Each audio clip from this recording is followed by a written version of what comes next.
தேர்தல் பிரச்சாரம் போராட்டங்களுக்கு தற்காலிக கொடி கம்பங்கள் நட மாநகராட்சியிடம் அனுமதி பெற வேண்டும் என்று பெருநகர சென்னை மாநகராட்சி அறிவித்திருக்கிறது. மேலும் விவரங்களை செய்தியாளர் ராமச்சந்திரன் வழங்க கேட்கலாம். ராமச்சந்திரன் வணக்கம். பெருநகர சென்னை மாநகராட்சி என்ன வெளியிட்டிருக்கிறது, முழு தகவலை சொல்லுங்க. வணக்கம். சட்டமன்ற தேர்தல் வர உள்ள நிலையில் அரசியல் கட்சி மற்றும் அமைப்பினருக்கு சென்னை மாநகராட்சி ஒரு முக்கியமான உத்தரவை பிறப்பித்துள்ளது. அந்த அடிப்படையில் சென்னை மாநகராட்சிக்கு உட்பட்ட பகுதிகளில் கூட்டங்கள், தேர்தல் பரப்புரைகள், கருத்தரங்கங்கள், ஊர்வலங்கள், தர்ணா, பண்டிகை போன்ற சிறப்பு நிகழ்வுகளுக்காக தற்காலிக கொடி கம்பங்கள் நட வேண்டும் எனில் வருவாய் மற்றும் பேரிடர் மேலாண்மை துறை சார்பில் கொடுக்கப்பட்டுள்ள வழிகாட்டு நெறிமுறைகளை பின்பற்றி பெருநகர சென்னை மாநகராட்சியிடம் முன் அனுமதி பெற்று தற்காலிகமாக கொடி கம்பங்கள் நட வேண்டும்.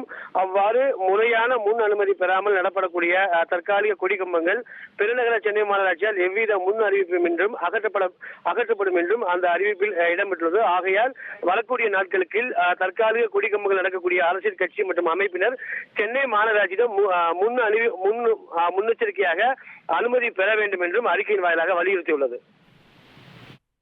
தகவல்களுக்கு நன்றி ராமச்சந்திரன். உங்கள் தந்தி ஒன் தொலைக்காட்சியில் அண்ணாமலை தினமும் மதியம் 12 மணிக்கு காண தவறாதீர்கள்.